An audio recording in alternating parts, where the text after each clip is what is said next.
Hello, hello. What's up, guys? You are watching The Couch Casuals, and I'm one of your hosts, Robert Dylan Vasquez. Here, as always, with my lovely host. It's Kyle DiOrio, your boy. We're coming at you for UFC 303. Conor McGregor versus Michael Chandler. What? Are you kidding me? That's still happening, right, Robert? You would have thought, you know? Didn't we just talk about this? We just talked about it.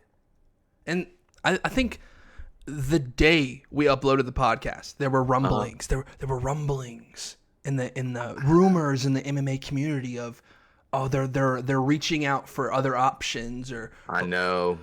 Well, what is it? Is it Conor's leg? Is it failing him? The titanium rod is failing him? Is Conor McGregor in rehab? Does he have stuff going on? It's like, of all the things that it could have possibly been, you know what it is, right? Like a broken toe or something, right? It's a broken pinky toe. That's so bad. And there's photos, so like, it's believable. Oh, yeah, 100%. And then Conor is he's kick heavy. You know, I don't know, because it's the same foot, or it's on the foot that he broke the leg on. Yeah. So, he's a kick heavy guy, and it could disrupt the fight, yes. It would, yeah, terrible. You can't take it. He's not going to take the fight because he's not 100%. Khabib, I'm not trying to compare. You know, we're all casuals out here. Khabib had a broken ring toe and just taped it to the other toe. Now, he's not very kick heavy. He's more wrestling oriented, whatever. He can kind of get away with that. RDA pulled out with a broken foot. His foot was a balloon. And Conor was like, it's a bruise. It's a fucking bruise. And it's just like, all right, now are you a little more empathetic, you a little more sympathetic of RDA? But a little bit. I digress. No. To our friends and our fans and everybody watching, no, the Conor McGregor fight versus Michael Chandler is not happening. No Conor. Now you may be asking yourself, okay, well, what's inhibiting Chandler? Conor came out and he was like, listen, I respect Michael Chandler for taking this fight because he's going to make 10 times the amount of money that he would fighting anyone else. So he would have had to fight 10 times in the last 2 years to make what he would make for this one fight. So it's like if this was like an up and comer who still needs to build a resume and build a career, it's like, don't wait for the fight. Yeah, no. But it's Michael Chandler. This could theoretically be his final fight. It depends on how it goes. I mean, there's no point in him just taking anybody else. There's no point. There's 0 point. If your options are Conor McGregor in a year or fight now, whoever, you're taking Conor McGregor because of the money. Okay, so let me ask you this. If he does take another fight, say it's against Max for the BMF, or the Gaethje rematch, or the Gaethje rematch, is that Conor fight still there? If he fights someone else, like just decides like, F it, like I'm taking this fight, you think that Conor fight is still there? Or do you think it all dissipates no matter what? Yeah, you got to win that fight. And it's weird because, like, isn't he coming off of a loss? Isn't his last... Chandler? What was his last fight? Tony Ferguson? Was that the last one? I want to say no, but I can't remember. Because he went out on a win. He called out Conor McGregor twice, I think. Yeah. Conor McGregor, I am the most entertaining lightweight on the planet. I want to find his record. I feel like I'm forgetting a fight, but maybe not. I feel like it's the knockout. Yeah, his last fight was the Dustin fight. Oh, on a loss? Yeah, so he's already on a loss. Wow. But if he loses, if he loses another one in the meantime, it doesn't make as much sense. It doesn't make as much sense, but who else does Conor fight? Dustin? I don't know. Justin? Max for the BMF? That would be fun. That would be fun because it's definitely a different Max. They fought before, and Conor beat him with a torn something in his leg. Whatever. You're two different men at this point. So, All that aside, not saying let's move on. Conor is the most important figure we have in this sport. Let's move on to a banger card. We have some honorable mentions on the prelims. Especially for a rebuilt card with less than a month to go. Which it's really good. I'm not saying that any of these prelims fight were signed because Conor was supposed to be on this card, but imagine being like, hell yeah, if I go on and put on a great performance, all these eyeballs are going to be on me because of Conor, and it's just going to be awesome. And then they go, hey, Conor's out, by the way. And you're like, oh, what? Why is Conor out? What happened? Get him on this card. Make him fight a mop. But, so we lost the main event, but we still have Jamal Hill and Khalil Roundtree, right? Like, I don't want to tell him, guys. You can tell him. Carlos Ulberg? I think Khalil popped for a banned substance, right? So then it's Jamal Hill versus Carlos Ulberg, right? It's City Kickboxing. Then he saw Pereira was on the card, and he said, I got to go. I can't be in the same building. So he dropped out. So, and then to take his place, a dog of all dogs, Kyle's doppelganger, Anthony Smith, walks in, and he's like... Carlos Ulberg. Yeah. Carlos Ulberg versus Anthony Smith. And then, for fucking some reason, Carlos Ulberg is out. So now you have Roman Dolidze. This dude, at least... So Anthony Smith went from being in the co-main to they dropped that motherfucker down. They said, this isn't our co-main anymore. Oh, fuck no, it's not. But imagine, dude, all right, the main event falls out, and then we just replace it with another fight. The co-main falls out, and there's all these components, there's all these moving parts, and it's like, man, what do you do? What do you do? It's been a shit show. You don't have to focus on any of the... Conor is a boxing card. I know I said I was moving on. Conor is a boxing card. If you guys ever look at a boxing card, whether it be Ryan Garcia versus Tank Davis, Floyd Mayweather versus anybody, the tip of the pyramid, the very top, that's why you're buying the card. The whole other part of the card is just there. Fuck all. They don't care. There's nothing on there appetizing. Nobody even gets there at a boxing fight until the main event. There will be 4,000 people in a 20,000 seater. It's really bad. And then the main event walks out at 11, about 10:50. 16,000 people will pour in. They descend upon the seats. Where the fuck y'all been? Why would you pay that much for a ticket? So that's why I admire the UFC as much as I do.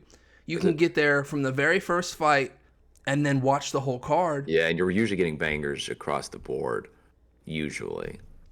And you're getting what you paid for. If I pay for 12 fights, I want to see all 12 fights.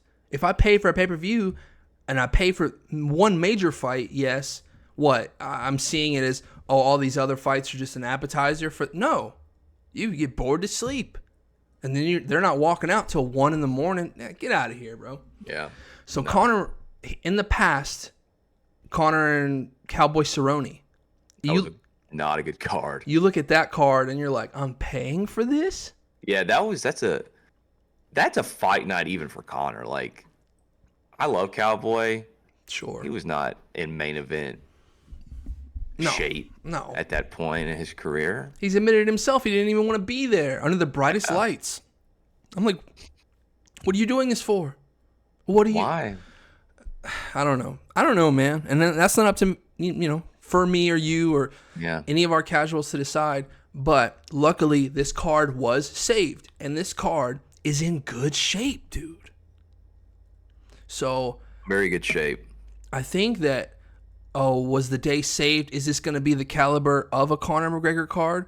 Would I regret spending $20,000 plus on good seats and then just to hear Conor's not going to be there? No, I would still be mad. And they're not giving refunds, so that's kind of dirty. It's a little dirty. But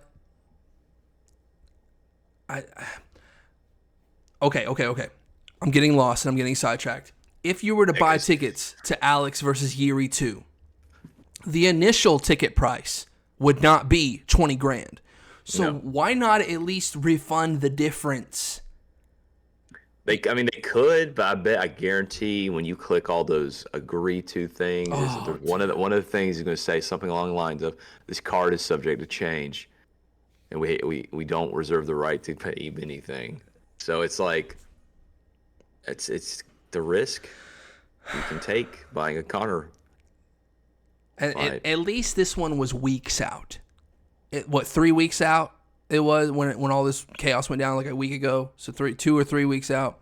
Imagine the Friday or the Saturday of, like, yeah, this fight's not happening, and you're leaving your hotel on your way, and they're like, yeah, he can't even come out of the back. That's when I'd be a little upset. Oh yeah. You get there, you think the fight's still going on, and then they pull that shit.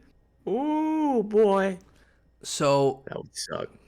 I say, all the drama aside, we get started on our average show on Full card on what we do, and that's just make our 303 predictions now, because I told you I didn't feel good about making predictions the last card. I hated it, actually, to where even if I would have won, I would have forfeited my bragging rights.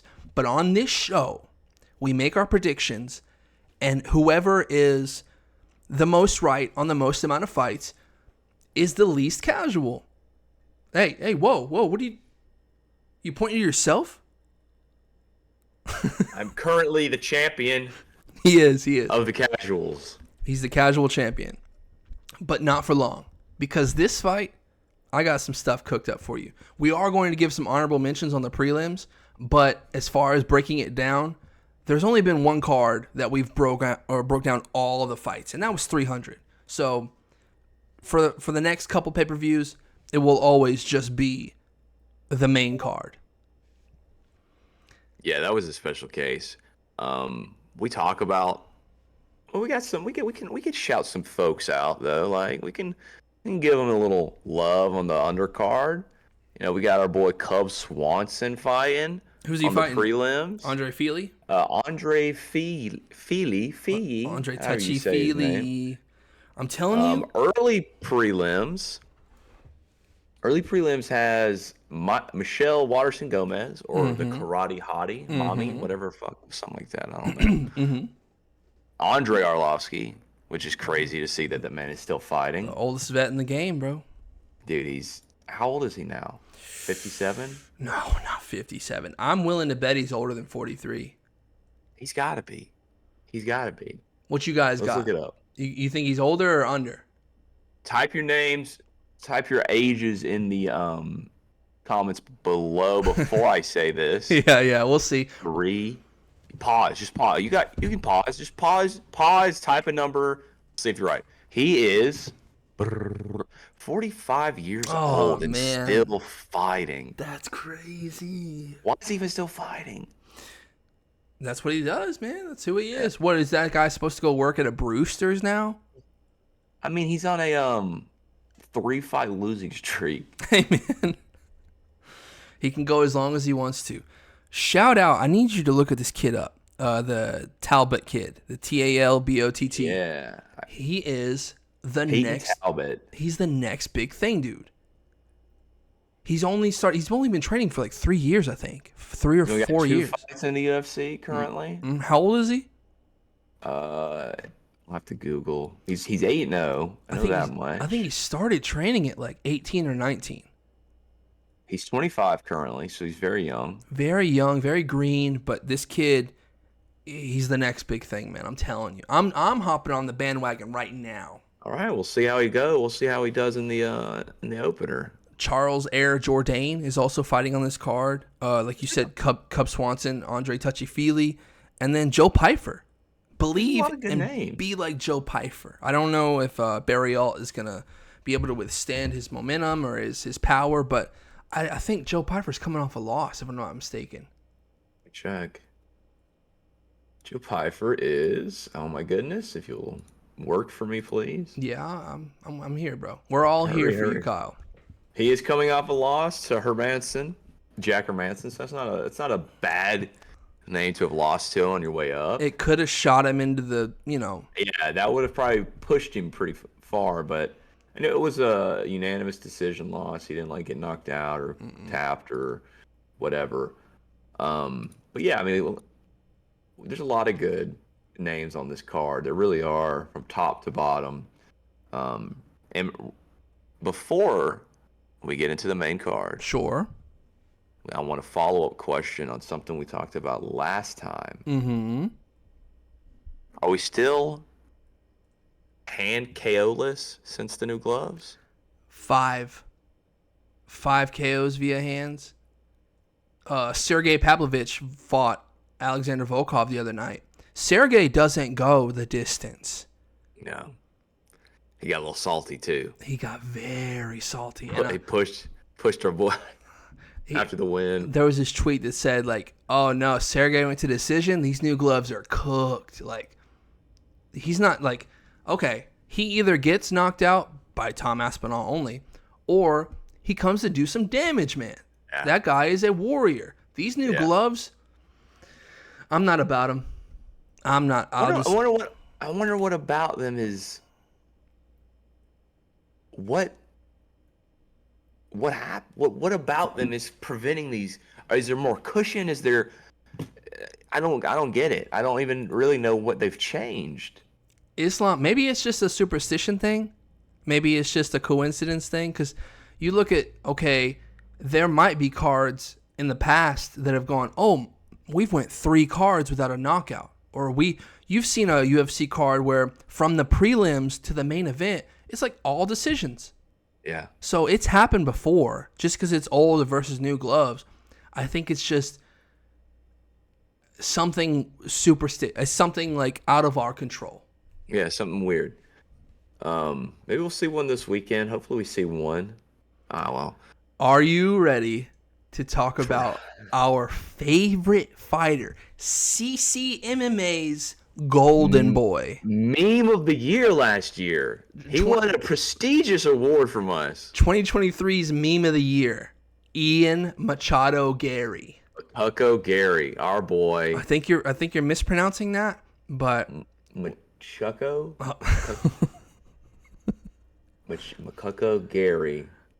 I am with you on him being just the most... Dude, the turnaround is crazy. Yeah, he's so unlikable. We've dissected it before, how he went from, at worst, oh, he's a carbon copy of Conor McGregor.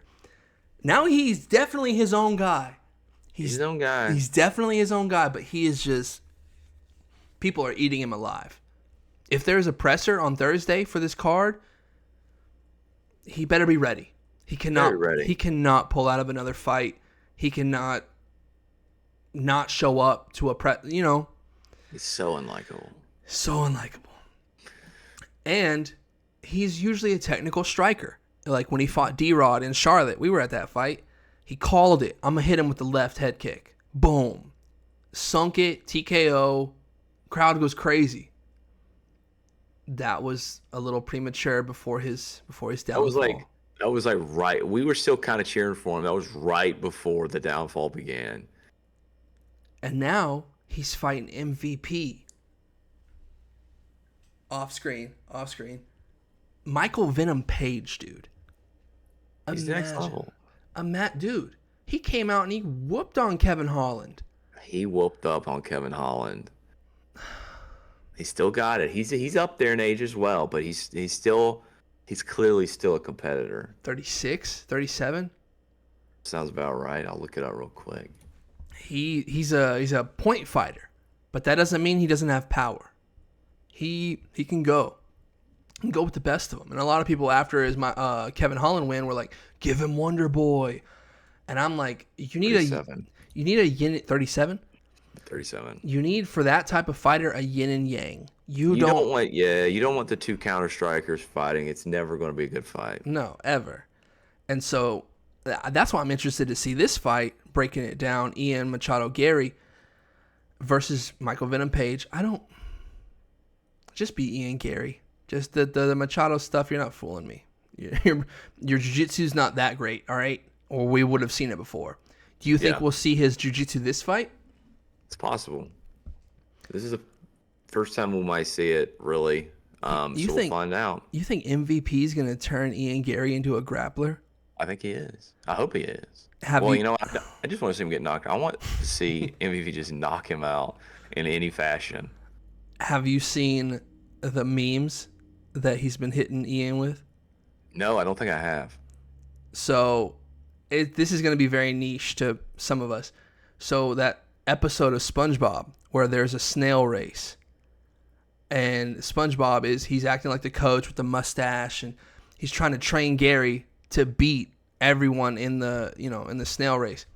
And so there is a such thing as training too hard, Yeah. and that's exactly what he does. But the whole thing, the premise is, he's like, "Come on, Gary, you got this. Come on!" And he's like pushing him, and it's a picture of Ian Gary, photoshopped onto Gary, and dude, it's such a troll move. If you guys want to look at, I think it's MVP's Instagram. I highly recommend it. It's so funny. Go, go, go! Come on, Gary, dude. And I know Machuco is so freaking sensitive Very. now. Oh man, Something as silly as that, it's gonna ruin I it. know, it's gonna fucking ruin him. He's gonna rage. We'll see. Now, this is the tough part for me. Okay, who you got? This might be just my heart overtaking everything, but I'm going MVP. I can't pick Ian in this fight. I don't want to. I'm not going to. I think I'm with you. As much as he might be a prospect or his superstardom is growing, we can't bring ourselves to pick him on this show. He's such a fucking asshole. He sucks. We got MVP, dude. MVP. Let's go. Our boy. By decision, just wipes the floor with him. Or do you think decision. I'll take it. I probably expect a decision. I'd love to see a knockout. But decision. Decision. MVP by decision. That was easy. On to the next one, dude. On to the next one. We've got Myra Bueno Silva versus Macy Chiasson. This. How you feel about this fight? I like Myra Bueno Silva. And I like Macy Chiasson. I think Macy Chiasson has a nice body knockout, or she got knocked out to the body via up kick. I'm not sure. But I remember being in Virginia when I went on my away team, and we were just, if within 80 hours, I was only there for 2 weeks. Within 80 hours, I might have spent 74 of it in the break room. I didn't work that much. But every morning on ESPN, either 1 or 2, they played previous UFC cards. So I've seen her fight before, and I think she's very handsy. I think Mayra Bueno Silva, I think she's as handsy as she can be, but I think it's more grappling. What do I think of it being on this card, on the main card? You could have subbed something. You gotta have the you could have thrown something else. You gotta have the females in there, but you could have subbed something. You could have done something a little better. What do you think of this fight? You could have swapped fucking Karate Mommy Hottie and Julian Robertson and just put it in this spot. Yeah. It's gonna be meh. It's a nice at best. It's a nice little bathroom break. It's definitely a bathroom break fight. You go get some food, especially after fucking MVP Gary. Oh god, yeah. But I mean, I was going to say after her attempt at a title against Raquel Pennington in one of the worst title fights I've ever seen. Yeah. Maybe she changed. Maybe she changed her game plan, stepped up a little bit. You never know. She gassed so fast. She just did nothing for like not 80% of that fight. Every fight is different than the other. That is true. So yeah, I get maybe we'll be surprised and this will be a really good fight. We're casuals for a reason. So maybe I'm completely wrong here. Who you got? I got Mayra Bueno Silva by decision. Yeah, I think Macy's hands just aren't dangerous enough to stay away from. Whereas Rocky Pennington, okay, let me not try to clinch in her. Let me try to not shoot in for anything irresponsibly. I don't think Macy's got the power like that. And I don't think Mayra's going to be yeah. weary of anything. I think she's going to hit her with some, maybe a clinch to a takedown, put her up against the fence, some dirty boxing. Yeah, well, I'm going to take Silva as well. Wow. This is like one of those fights where I really just don't know what to pick. Mm.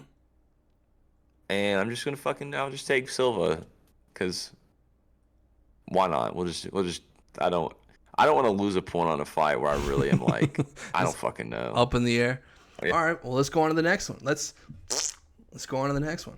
On to what was supposed to be this fight is the remnants of what was originally a co-main event in Khalil Roundtree and Jamal Hill. Yeah. What a badass fight that would have been. That would have been a great fight. After Jamal Hill getting, he says he didn't get KO'd. He says he didn't go to sleep.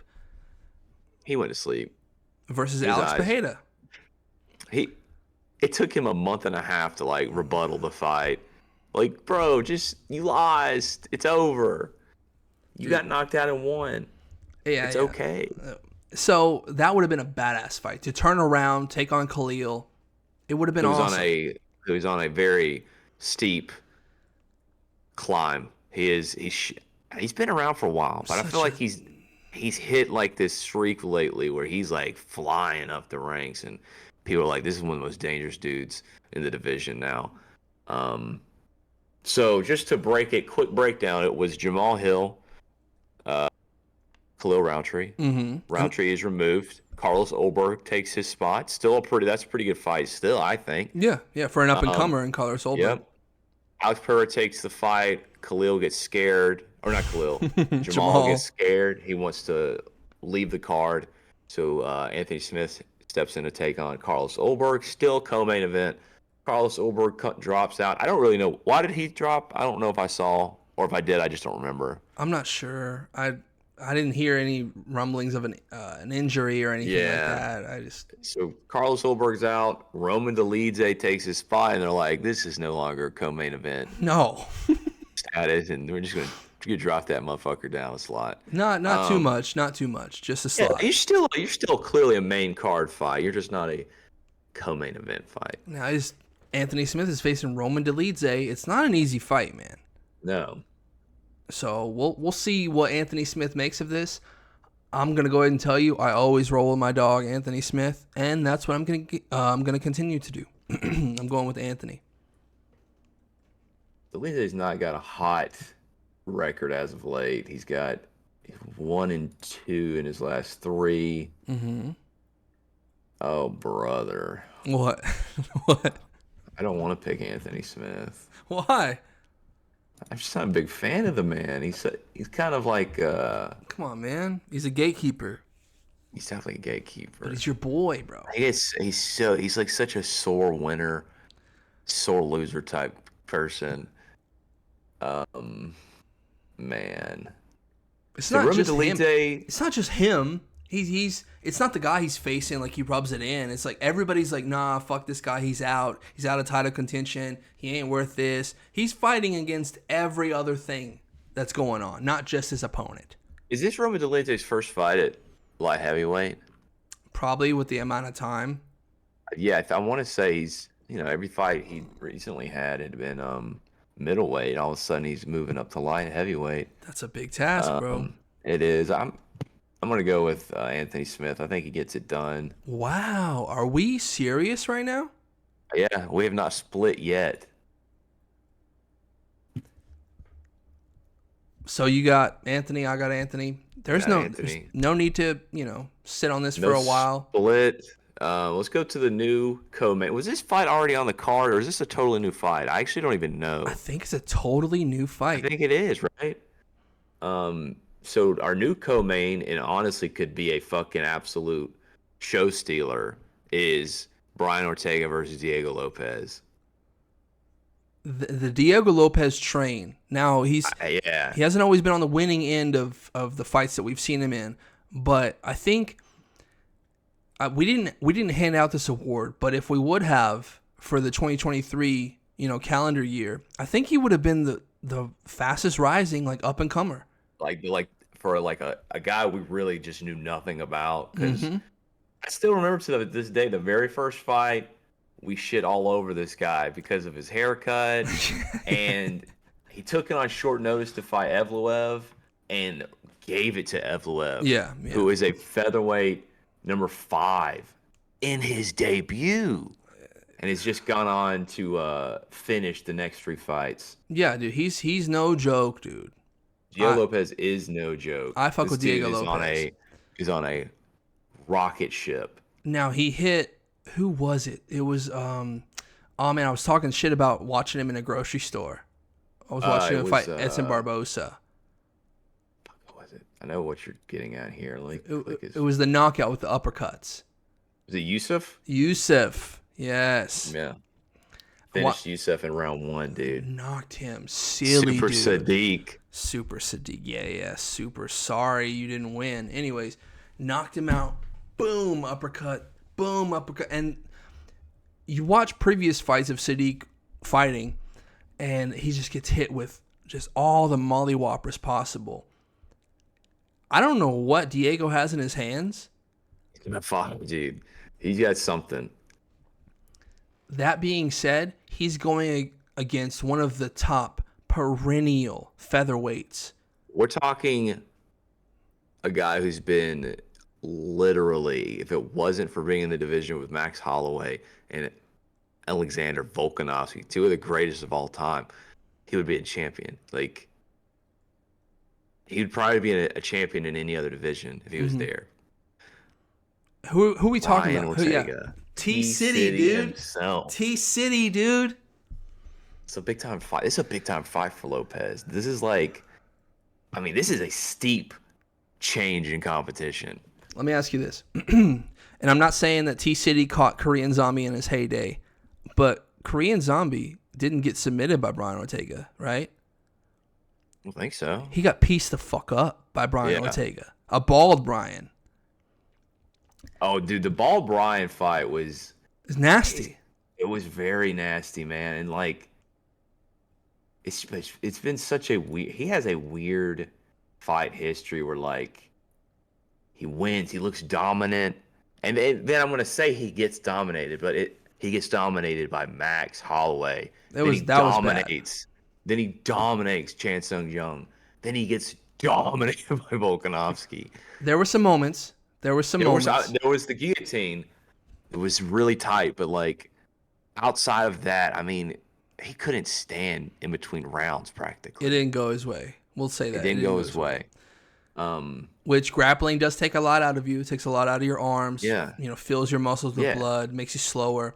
So with Diego's jiu-jitsu and Brian's jiu-jitsu, do you think it'll be like a Usman versus Covington? And it'll like cancel out, and then they'll just throw hands. Stay on the feet. That being said, we know Ortega is like very dangerous, so I feel like it could be a situation where we're on the feet, and then one small mistake, one of the guys will capitalize on something. So possible. It's up to. This is a good co-main event. It's up to throwing bones, dude. Who you got? I just don't think Diego's there yet. If he is, that's fair. Then he'll shock the world, and I'll be 100% Diego. Let's go. It's a tough fight for him. Who's his last win? Is it Sadiq? Sadiq was his last fight. You're going from like here to like here in competition. You're not, and then like there's a reason Brian Ortega he's went without fighting as long as he has, and he's still number 3. Yeah, something like there's very few fighters out there that won't fight and they won't lose their ranking because that's just you can't. I would love to see Ortega be a little more active. Yeah, of course. I think with the fall of Volkanovski, featherweight's kind of like Ilya's a bad dude. He submits Ilya, dude, 100%. This is your time. Like you need to get on the ball here. So you taking Ortega? Yeah. I love Diego, and I love watching him fight. It's going to be a good fight no matter what. He's not going to go out there. He's not going to be a banger. He's not going to Imanari roll. He's not going to butt scoot. He's going to go out there and he's going to throw bones with Ortega. He's going to throw hands. And I got Diego Lopez. I'm predicting the shocker. I'm predicting the star-making moment for Diego. I shit on him once before, but I'm taking him to beat Ryan Ortega. I don't know how it happens. I can't say. But it happens. I'm saying he gets it done. It's going to be one of the biggest shocks of the year. Wow, dude. That's interesting. Calling my shot. Your Babe Ruth shot? Babe Ruth right there. Okay. Yeah. I'm not going to ask you to elaborate. We will see. Bragging rights are up. So far, there's only one difference in this whole main card. Yeah. That could be the only one. Moving on to the main event. The two old reliables. Do you remember who we picked last time? Because we were doing this show last time. You mean the last time these two guys fought? Yeah. Mm-hmm. I think I picked... Did I pick Alex, I believe? I might have picked Yuri. I don't remember, because that's how loyal we are to both of these guys. These are the saviors. These are old reliables, like you said. You need them to fill in a main event. Look at this fucking card, dude. Look at this card right here. Look how intimidating both of these guys look, dude. These are like the two guys, like, if you were to just look at the UFC roster and just like visually look at them, you're two of the scariest dudes on the roster. Big. Pereira is the scariest dude because of that stone cold look he's got all the time. Comes out doing the little Aztec or whatever battle walk, and then Can you imagine just like you're in a bar, you're hitting on some girl, and she said, "My boyfriend's gonna beat you up," and you say, "Oh, I'll take him. Fuck that dude." Hang on, wait. Hang on. Are you like, this is my voice or this is us? This is just whoever. Okay, all right. I thought whoever. Because I would. Yeah. You know. And then all of a sudden, everyone just in the bar is just like, "Oh fuck!" They clear away. Out of the bathroom comes Alex Poatan, and he's like, "Go, Shama." He looks at you. He goes,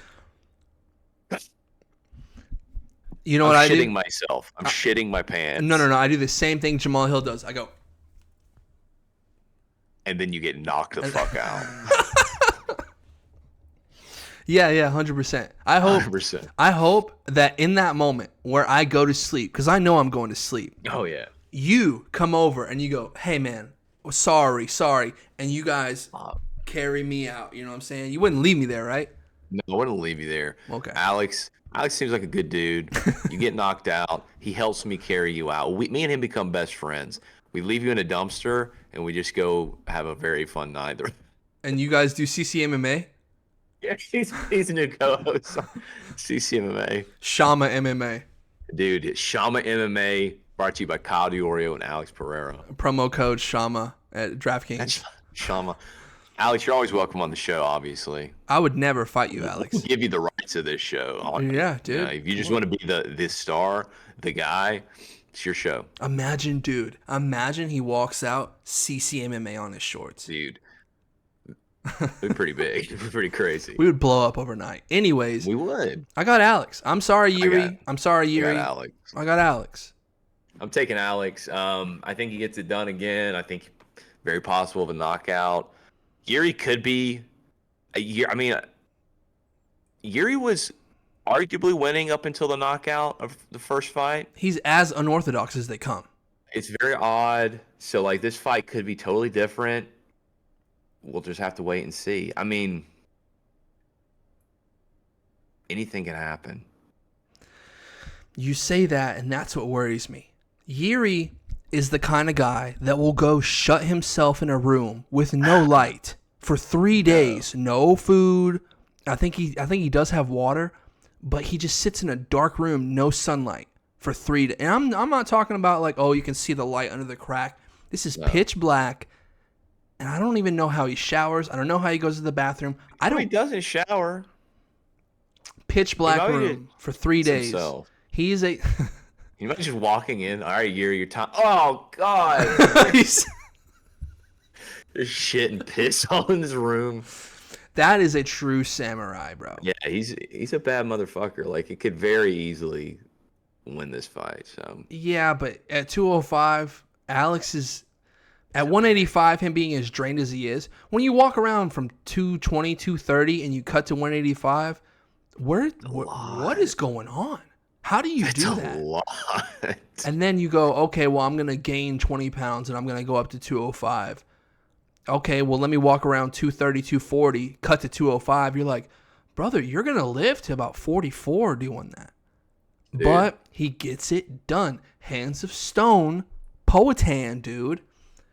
If Alex wins this fight, you give him the heavyweight title fight. Yeah, yeah. Like, he steps in, he saved a second pay-per-view, taking a short notice title fight against one of the most dangerous dudes at light heavyweight.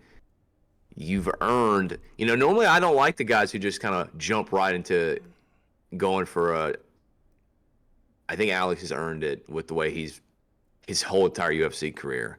Yeah, 100%. Some people just, yeah. What else do you do? Jamal Hill? No. I mean, you could have argued that, let's say Khalil Roundtree gets it done in the previously scheduled bout. That would have been a fun one. In emphatic fashion, yes. Yeah. It would have been awesome. But it's not going to happen now. The timetables have changed. How many people have you seen on one hand defend the interim? That's what Tom is going to do against Curtis Blades. He's defending his interim title. It's weird. It's not, and I don't dislike Curtis Blades, but like, Curtis Blades isn't heavyweight title material, in my opinion. He's not heavyweight champion, gonna carry the whole promote. Because when you think about the heavyweight champion of the UFC, that's the baddest dude in the world. That's like, heavyweight champion of the world has always been like, that's your top dog. He may not be the best technical fighter, he may not be the most exciting fighter, but normally that is like, that's the dude. You put Curtis Blades against Tyson Fury or Alexander Usyk, they're God. getting wiped. They're getting wiped. The boxing champion of the world has to sit in the shadow of the UFC champion of the world. That's just how it is. I don't care how many boxing aficionados, I don't care how hardcore your boxing knowledge is. The best 20 boxers in the world are not beating Curtis Blades. Not in a free fight. No. So it's like you have to always take a back seat to the UFC champion. How humiliating.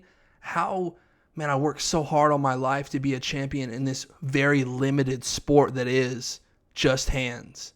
Just from the waist up. Yeah. Man, I couldn't do it. I love training MMA. I could not just go to boxing, beat somebody in a decision, and go, yeah, I beat you in a fight. Yeah. I beat you in a boxing fight, but I did not. No. So Curtis Blades, power to him, is high caliber UFC. Yeah, like level heavyweight fighter. If you're gonna have him be the baddest dude in the world and put your whole promotion behind him, I think John Jones eats Curtis Blades up. Oh yeah, it's just like light work. I think Stipe does as well, and so they're like, oh, why is Jones and Stipe fighting? Why are they waiting all this time to do this? And it's like, Aspinall is the anomaly. Aspinall has shown, even losing to Curtis Blades, due to his own kicking in the improper area, Tom Aspinall's like, okay, I can fight John Jones. If it was truly like that, Aspinall would have the fight instead of Stipe. Yeah. But we haven't seen it. You knock out Sergey, okay, now what? So, with this, I got Alex for sure. I want to see Alex fight Tom. I don't want to see... I'd love to see that. If Tom wins against Curtis, I want to see Alex fight Tom. I want to see that.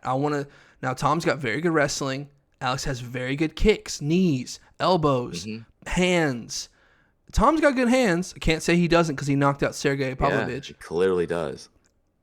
I want to see those two hype trains meet each other. Yeah. I don't want to see John Jones and Alex. I don't want to see Stipe and Tom Aspinall. The reason I want to see Jones and Stipe is because you have the best that was and the best that is. You know, no pun intended. You know what I'm saying? But you have those guys fighting for a reason. This is the legacy. This is for the GOAT of the heavyweight division. This is big time. They both beat DC, who is the ultimate, I don't mean this in a disrespectful way, the ultimate silver medal. DC is forever, like he took John Jones's place when John Jones had all his shit. Yeah. Ran the light heavyweight division, moved up, beat Stipe, fought Stipe 3 times. The second fight didn't go his way, and the third fight there was an eye poke, and DC is up there, bro. Champ. Are you kidding me? Double champ. Like DC is a legend, and again, you know, he beat Stipe 1, Stipe 2. He's beating the brakes off of Stipe, and just kind of one of the greatest, just like halftime adjustments you'll ever see in the 100%. UFC is Stipe. Just all right, the body's there. That's what we're doing. 14 consecutive shots, I think it was, to the body, insane. to the liver. It's insane. Stipe, he deserves this John Jones fight. Whether it's his hype or whether it does 100,000 to 900,000 pay-per-view buys, John Jones is a household name. Yeah, it's another Conor McGregor, Michael Chandler discussion. It's like Stipe's not just going to fight anybody. No. For what? Give me the money fight.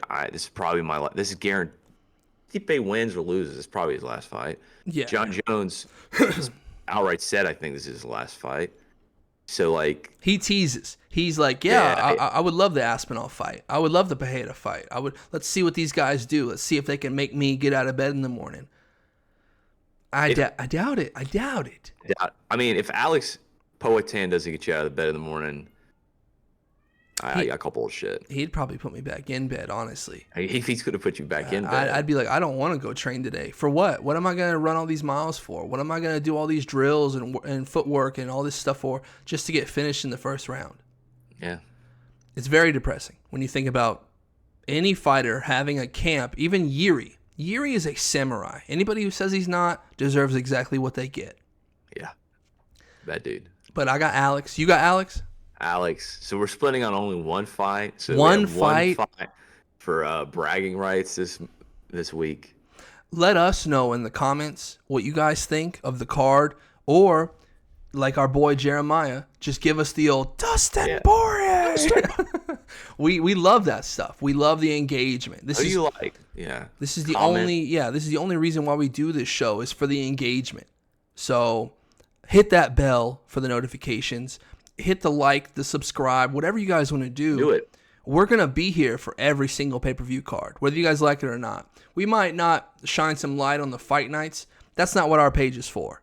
We'll leave that money, up. Yeah. Hey, if y'all start watching more, and we make some money off this shit, we'll talk about the fight nights. Yeah, but for now, until then, we are going to remain casuals. We are casual experts, which I know is kind of oxymoron, but no titles. We will be here for the UFC 303 post show. We will have a winner of bragging rights. There's no draws here. Yeah, there's nothing. It's going to be cut and dry unless somehow that fight goes to a draw. And then we'll have our first. We'll have our first. Not many fights go to a draw, but we'll have our first bragging rights draw. A draw is like the weirdest what occurrence. This just didn't happen. You ever watched a football game go to a tie? Yes, I have, and I don't get that. Go ahead. My Panthers got a tie one time, and it literally felt like 4 hours just went by, and I'm like, well, it's over. No, there's got to be a winner. You need a winner, dude. And in this defiant sport, it is up to the judges, but we'll see. See what happens. I am your host, Robert Dylan Vasquez, always bringing you the most casual content with my other host, Kyle DiOrio. We love you. We're out.